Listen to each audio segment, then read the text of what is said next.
instead of just saying, I'm going to pay my car off. It doesn't work like that. I paid off my Volkswagen Passat in 2.5 years, and I'm going to show you how I did it. I'm going to tell you exactly how I paid off my Volkswagen Passat in 6 different steps. Also, stay to the very end because I'm going to show you how it did not affect my credit scores. And if you do the same thing, you can position yourself that once you pay off your vehicle, it won't affect your credit scores either. You can't create a plan to pay off debt if you don't know exactly what you're working with. You need to know exactly how much you owe by finding out the remaining balance. You can call the lender and ask them what is your 10-day payout because they will tell you what the payout is if you pay it within the next 10 days. You need to know what your interest rate is and how many months it's going to take you to pay it off realistically. Once you know those numbers, then you can create the plan instead of just saying, I'm going to pay my car off. It doesn't work like that. You have to have a realistic goal. You can't just say, I'm going to pay off my car in 6 months.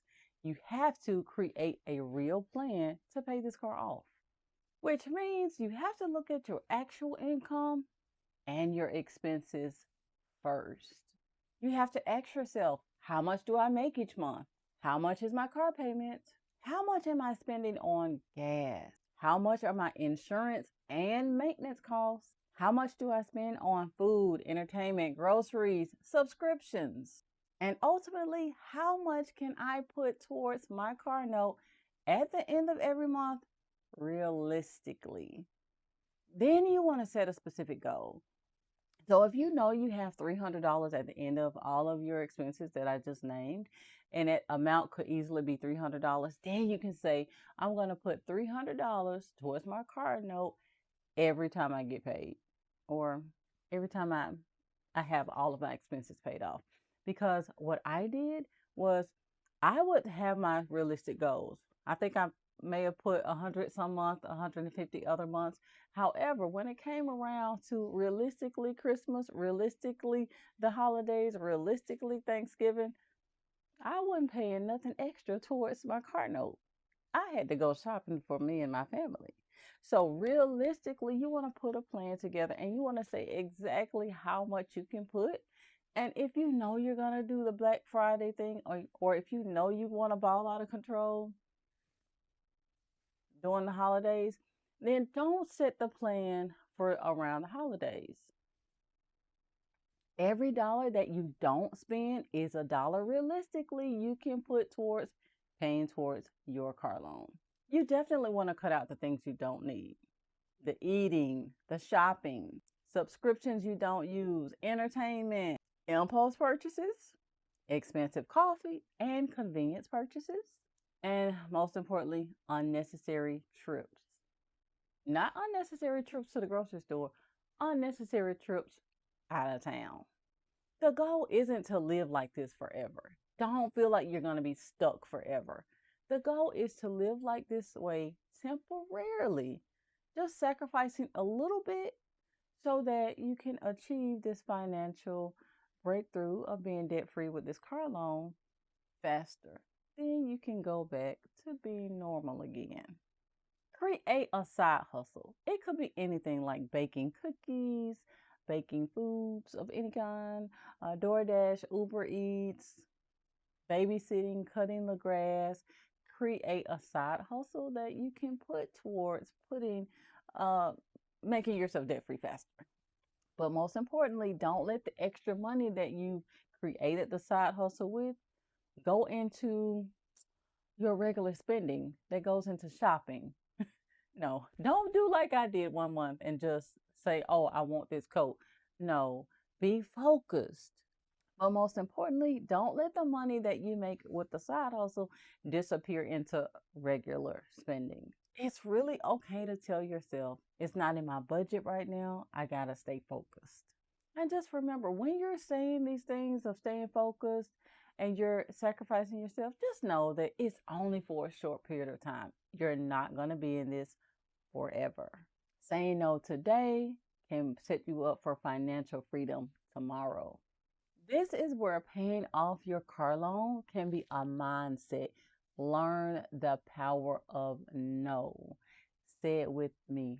No. You want to go out of town? No. You want to go out to eat? No. Just practice it. Learn to say no. Now, you remember that side hustle that you created? This is where you're going to make those extra payments. So if you know that you have that $300 that you made in babysitting or cutting the grass or, organizing somebody's closet, something creative, when you made that side hustle money, this is where you want to put it towards the extra payments, because when you put it towards those extra payments, whatever your interest rate was, it just diminishes. And when you pay off that principal, because when you make those extra payments, it's going to go towards the principal, and then it's going to shrink those payments because of the interest is falling as well. So this is where you make extra payments from that side hustle money that you made. Now, for most car loans, when you make the extra payments, it's going to automatically go towards the principal. However, make sure that you are talking with the lender to say, hey, when I make this extra payment, is it going to go towards my principal? Because that's where you want it to go. You don't have to necessarily find thousands of dollars at once.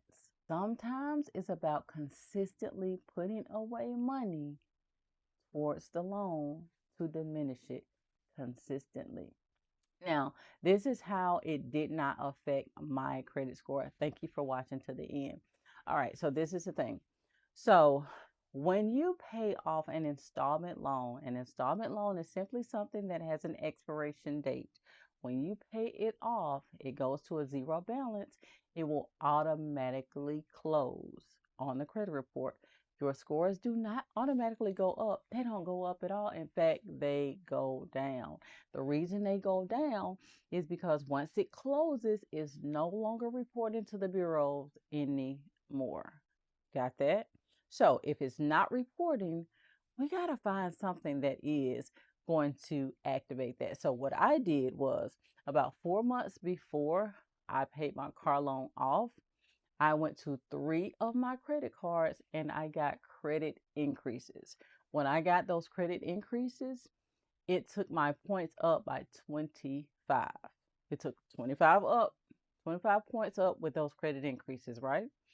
And when I got ready to close the car loan, it closed out and zeroed out, it fell 24 points.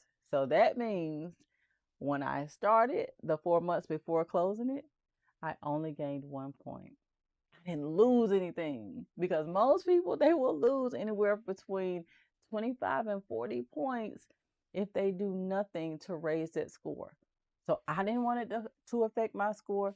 This is how you cannot affect your score. If you didn't get all that, just rewind it and play it back, what I just said. Thank you for watching, and I'll see you in my next video.